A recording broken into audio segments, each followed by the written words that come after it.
Bueno, pues bienvenidas a nuestro podcast de Edulacta. Estaréis preguntándoos, ¿y dónde está Pilar?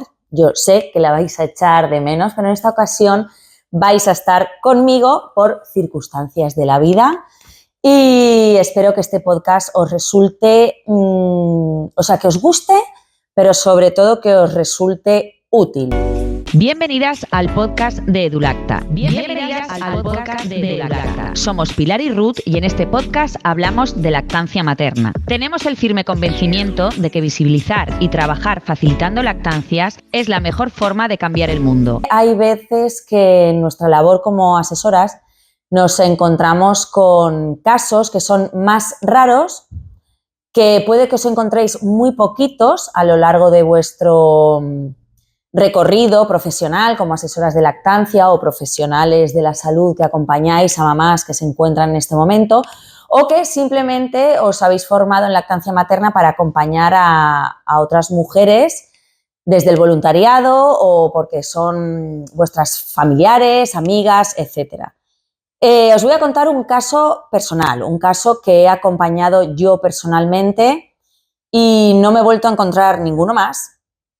Sin embargo, me impactó lo suficiente como para entender lo necesario que es formarse en estos aspectos por si acaso y porque, bueno, todas las mamás merecen tener el mejor acompañamiento posible y más en casos como estos que son especialmente delicados.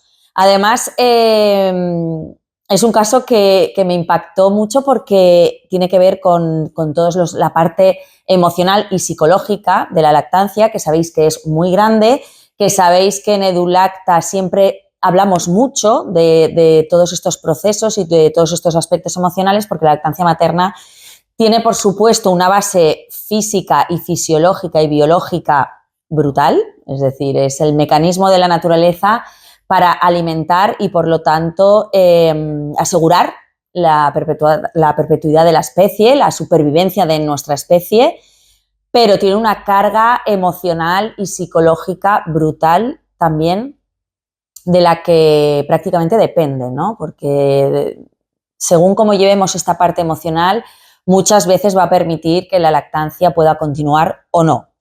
Así que, dicho esto, os voy a contar este caso. Este caso me ocurrió hace muchos años, cuando yo empezaba en el mundo de la lactancia. Yo por aquel entonces no sé ni siquiera si había tenido a mi segundo hijo. Yo entré en este mundo de la lactancia por mi primera maternidad, como la gran mayoría de nosotras, porque me di cuenta de que las cosas podían haber sido muy diferentes. Yo a mi hija Marina pues fue una lactancia al uso, fue una crianza al uso, y digo al uso de ese momento. Mi hija mayor tiene 20 años, ¿no? Su lactancia duró hasta los 9 meses, porque yo seguía las recomendaciones al pie de la letra de mi pediatra, yo era muy estricta y bueno, pues ocurrió lo que ocurrió y fue un tiempo después cuando, escuchando a una compañera de trabajo que era asesora de lactancia, me di cuenta de que las cosas podían ser muy diferentes, así que entré en un grupo de apoyo en SINA, en un grupo de apoyo de aquí de Valencia. Y mi hija tenía 3 años ya, o sea, fijaros que ya había pasado mucho tiempo desde mi lactancia, pero se ve que se me quedó ahí esa espinita. De hecho, y yo soy psicóloga, es decir, mi formación de base es la psicología, y empecé a escuchar cosas que me hicieron clic y empecé a entender que las cosas tenían que ser de otra manera y decidí entrar precisamente para asegurarme de que en mi segunda maternidad y en mi segunda lactancia no me ocurriera lo mismo, ¿no? Así que empecé a ir al grupo de apoyo como voluntaria, a escuchar a otras madres, empecé a formarme. Cuando entras en este mundo ya entras como en una espiral y en un ciclo que no puedes parar, ¿no? No tiene techo, como decimos siempre. Y nosotras que concretamente luego con los años nos hemos dedicado, Pilar y yo, a la formación, porque es una forma de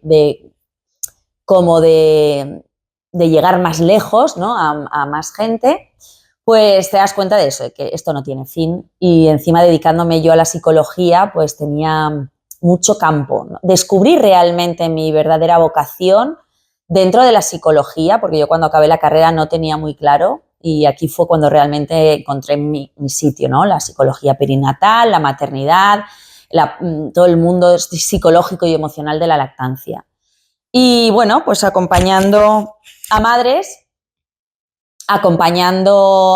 y escuchando sobre sus lactancias, mientras yo me formaba en lactancia materna también, de repente un día llegó una mamá con su suegra, era exactamente, y su bebé de 2 meses.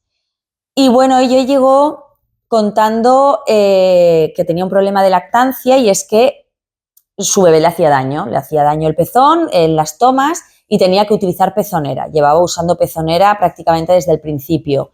El bebé mamaba bien, llevaba 2 meses de lactancia prácticamente con pezonera y su hijo crecía bien. Entonces, bueno, pues empezamos a hacer un poco de entrevista, yo y otras compañeras, pues porque estábamos todas un poco como aprendiendo y nos apoyábamos un poco unas a otras, y empezamos a profundizar, hicimos observación de la toma, revisamos la cavidad oral del bebé, la lengua, si había frenillo, hicimos observación de la toma con la pezonera. Sugerimos no utilizar la pezonera, hicimos varias pruebas, todo esto mientras hablábamos con la madre, con su suegra. Ya sabéis que las entrevistas en una asesoría son largas, son profundas, hay que crear un poquito ese ambiente de contención y de que la mamá se sienta tranquila y con confianza. Y bueno, en la observación de la toma, el bebé con la pezonera mamaba bien. Con la pezonera la mamá no sentía ningún dolor, pero sin la pezonera sí, le molestaba. No había grietas, no había heridas. También es cierto que llevaba todo ese tiempo mamando con pezonera, pero la mamá, cuando se la intentaba retirar, no había forma. Entonces, bueno, estuvimos observando varias cosas. Según la observación de la toma, todo estaba bien. El agarre estaba bien. El bebé, según nuestra valoración, no presentaba frenillo sublingual, perdón. No parecía que hubiera nada que justificara ese dolor que refería la madre. Pero bien es cierto que éramos un poco... Yo era primeriza, así que, bueno, la mamá nos estuvo contando, la abuela también, ella estaba satisfecha con su lactancia, estaba contenta, ella quería continuar con la lactancia y, bueno, una vez ya habíamos estado con ella un tiempo, ya pues pasamos a hablar con todo el grupo, ella se quedó conmigo hablando, estuvimos hablando bastante rato. Sí que a la mamá yo sí que le notaba que tenía esa necesidad de hablar y de contar, que también, pues, por supuesto, lo achacas a la maternidad, a la soledad de la maternidad, de estar en casa, a la necesidad de juntarte con otras personas, con otras madres. Encima el bebé tenía 2 meses, que son esos primeros momentos, y llevaba esos 2 meses un poco del principio, que estás más tiempo encerrada en casa, con un poco la avalancha de opiniones por todas partes. Y bueno, la mamá se fue con todas las cosas que le podíamos haber sugerido por si había algo que mejorar en el agarre, en las tomas nocturnas, etcétera, etcétera. Y aparentemente todo bien. Y a la semana siguiente, el día que tocaba el grupo de apoyo, pues esta mamá volvió. Cosa que siempre es, cuando una mamá vuelve, casi siempre es buena señal. Porque hay veces que puedes pensar, vuelve porque no le he solucionado el problema, sigue habiendo algo, pero no. Porque hay mamás a las que no le solucionas el problema, pero como que entonces pierden un poco la confianza de lo que tú le hayas podido decir y van a otro sitio, ¿no? Sin embargo, una mamá que vuelve, aunque no le haya solucionado el problema, quiere decir que sí, que confía, que ha estado a gusto, que le ha servido mucho, porque la finalidad del grupo de apoyo ya no es solo solucionar un problema de lactancia, sino que realmente el objetivo real del grupo de apoyo es juntarte con otras madres que están en tu misma situación, y eso aporta muchísimo a nivel emocional y a nivel psicológico, y las mamás lo necesitan. Y esta mamá volvió, y realmente volvió con la misma circunstancia, es decir, no había cambiado nada. Él ya, si se quitaba la pezonera, le seguía doliendo. Ella se ponía siempre a mi lado y hablábamos, yo fui la primera asesora con la que habló, pues se dirigía a mí y Y bueno, pues me contaba mucho de tal, de su pareja, venía siempre acompañada de su suegra, o no sé si la segunda vez vino acompañada de su madre, no recuerdo bien. Y ella, contenta con su lactancia, quería continuar la lactancia, pero quería saber por qué le dolía sin pezonera, ¿no? Por ver la posibilidad de quitar la pezonera. Sí que en esta segunda ocasión yo me pude dar más cuenta de que la mamá establecía poco contacto visual con el bebé cuando lo tenía allí. Siempre que estaba allí el bebé, esto suele pasar en los grupos de apoyo, y es que, perdonar que esté chequeando, pero no quiero que se me apague el micrófono y no darme cuenta.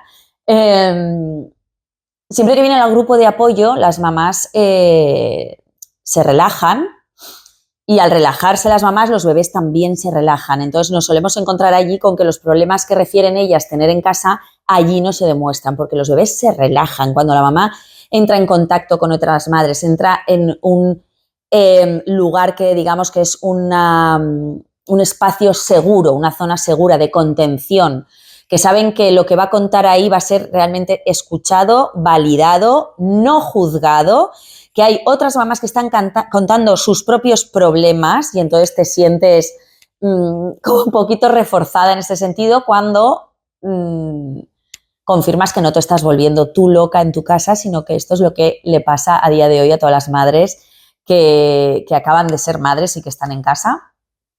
Y bueno, entonces eso suele ocurrir. Entonces su bebé cuando estaba allí mamaba bien, dormía, estaba tranquilo, pero con pezonera siempre. Sin la pezonera a ella le dolía. Es decir, sin la pezonera el bebé se enganchaba. Es decir, el bebé no tenía problema para engancharse al pecho de su madre. Que a veces ocurre eso, es que los bebés, si no notan esa sensación de la tetina grande, no les estimula el reflejo de succión y no se enganchan bien. Hay bebés que utilizan la pezonera porque no se enganchan bien, acaban haciendo daño a su madre porque no se enganchan bien y tienen que usar pezonera. Pero en este caso el bebé se enganchaba bien al pezón de su madre. Él no tenía problemas de enganche, de agarre al pezón de su madre. Era la madre la que sentía dolor. Un dolor que ya no por falta de conocimientos por mi parte, sino que las asesoras veteranas también lo observaron. Además, nuestro grupo de apoyo estaba en un centro de salud, con lo cual la matrona también la había visto, y la matrona era muchas veces la que nos derivaba a las mamás, y no encontrábamos el motivo, por lo menos el motivo físico de ese dolor de pezón. Total, que la mamá sí que seguía viniendo al grupo porque se encontraba a gusto cuando venía allí. Además, yo creo que le comenté en algún momento que yo era psicóloga, y yo creo que por eso siempre ella acababa viniendo a mi lado y se juntaba conmigo. Y en una de las ocasiones que vino, no vino muchas, pero siempre venía acompañada. Y una de las veces que vino sola. Sí, creo que vino sola, sí. Y entonces sí que empezó a contarme, a mí, no al grupo, que ella había sufrido abusos por parte de su padre cuando era muy pequeña. Y entonces ahí fue donde a mí me hizo clic, porque aunque yo era novata, no era experta, sí que ya había estudiado algo que relacionaba la lactancia o dolor durante la lactancia con problemas de abusos sexuales en la infancia. Dolores de pezón inexplicables, injustificados. Y efectivamente era lo que le estaba pasando a esta mamá. No había una base física para este dolor de pezón, no habían grietas, no había mal agarre, no había infección, no había pezón plano, no había nada. Es que el bebé tenía la boca bien, no había frenillo, no había retrognatia, no había paladar hendido, no había succión superficial. De hecho, como os digo, el bebé mamaba bien con pezonera y mamaba bien sin pezonera. El problema no era del bebé, ni del agarre, ni de nada. El problema era esta base emocional y psicológica de los abusos sufridos por la madre durante la infancia. ¿Por qué los abusos se reflejan en un dolor en el pezón? Pues como todas las somatizaciones emocionales y psicológicas, pues no se sabe por qué, pero ocurre así, ¿vale? Quizá porque el pecho es una zona erótica, No necesariamente. Es más bien porque la lactancia produce la secreción picos de oxitocina y sabemos que la oxitocina es la hormona reina madre en todo lo que está relacionado con nuestra sexualidad. Y nuestra sexualidad no es el acto sexual, ¿vale? Nuestra sexualidad es muchísimo más amplia, ¿vale? Abarca la regla, embarazo, parto, posparto, lactancia, menopausia, todo eso forma parte de nuestra vida sexual. Y la oxitocina está presente, sobre todo en embarazo, parto y lactancia. Y la oxitocina, sabéis que es la hormona también que se producen los picos durante los momentos del orgasmo, es decir, las contracciones uterinas de las mujeres en el momento del orgasmo, que es lo mismo que las contracciones uterinas en el momento del parto, ¿vale? Es oxitocina, lo mismo que se producen las contracciones de los conductos y los glóbulos para que salga la leche, para que se produzca la eyección de la leche cuando se produce la subida, ¿no? En el amamantamiento. Es la oxitocina la que provoca esas contracciones. Entonces, seguramente por esta relación de placer con dolor, se produce este dolor en el pecho cuando el bebé succiona, ¿vale? También es porque más que dolor a veces es una sensación desagradable por parte de la madre el notar la boca del bebé en el pezón. Esta madre refería dolor, ella decía que era dolor, pero hay madres que simplemente refieren que les da grima y que les resulta muy desagradable. Un poco lo que ocurre durante la agitación del amamantamiento, pero la agitación del amamantamiento es otra cosa, es normal, nos pasa a prácticamente todas las madres, es otra historia, ¿vale? Pero es una sensación desagradable, ¿vale? Del contacto de la lengua y de la boca del bebé con el pezón, de notar esa succión, ¿vale? Y es que mientras amamantamos se nos activa la oxitocina, ¿no? Las madres nunca verbalizamos, pero a todas nos debería pasar el sentir placer mientras amamantamos por esa oxitocina. Y hay mujeres que refieren también placer sexual, no dirigido al bebé, ni muchísimo menos, que con estas cosas también se han dicho y se han sostenido verdaderas barbaridades acerca de la lactancia por desconocimiento y por una falta de ética y moral muy grande. Y lo digo por parte de mi gremio, por ejemplo, por parte de muchos psicólogos se han dicho barbaridades. Es una reacción fisiológica del cuerpo absolutamente normal ante la presencia de oxitocina. Y entonces toda esta relación de placer, sexualidad y amamantamiento, pues estas madres generan este rechazo, ¿no? O este dolor o esta sensación desagradable o este rechazo al amamantamiento. Así que para mí fue un caso que lo he contado muchas veces, lo que pasa es que nunca lo había contado aquí en el podcast y nos ha parecido interesante de vez en cuando hacer algún podcast sobre casos de estos que sean llamativos, sobre cualquier aspecto de la lactancia, pero bueno, yo siempre cuento porque me impactó. Es el único que me he encontrado a lo largo de todos los años que llevo en el mundo de la lactancia y me ocurrió precisamente a mí siendo psicóloga. Entonces me resulta verdaderamente interesante y me parece necesario tener conocimientos. Es decir, no todas las asesoras de lactancia son psicólogas, pero sí tener esa base de conocimientos necesario para saber detectar estos casos y poder derivar a estas mamás al profesional correspondiente, como yo hice con esta mamá. Obviamente yo, aunque era psicóloga, yo estaba allí como figura de asesora de lactancia, no la derivé o le sugerí acudir a una profesional. Luego ya lo que la mamá hizo no lo sé porque ya no volvió. Yo creo que en ese momento realmente consiguió desahogarse, consiguió verbalizar y decir lo que necesitaba decir, porque en el fondo yo creo que ella misma tenía la sensación de que estaba relacionado lo que le estaba pasando con su lactancia y esos abusos que sufrió durante la infancia. Y entonces yo creo que a partir de esa verbalización y de esa liberación y esa confirmación de que podía ser eso, pues ya Es como que el grupo de apoyo cumplió su función, ¿no? Para ella. No sé si acudió a un profesional, no sé cómo continuó su lactancia, pero bueno, yo sí que me quedé con la sensación de haberle podido ayudar al explicarle que sí que estaba relacionado y que tenía solución. Y bueno, eso es lo que ocurrió con aquel caso. Este caso pues mi hijo mediano tiene 15 años y yo creo que aún no lo había tenido, así que fíjate si hace años ya, pero bueno, que sepáis que esto existe, esta posibilidad, que indaguéis en ello. Espero que os haya resultado muy útil y también estaría muy bien que nos comentarais en comentarios si este tipo de podcast os ayudan y que os hablemos también de casos curiosos, de casos peculiares, ¿vale? O casos que nos hayan resultado especialmente complicados o incluso si nos queréis contar vosotras algún caso, ¿vale? Y que nosotras lo podamos transmitir por aquí.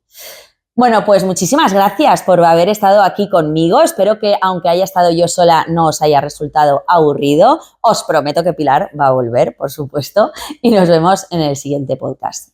Mucha teta. Chao.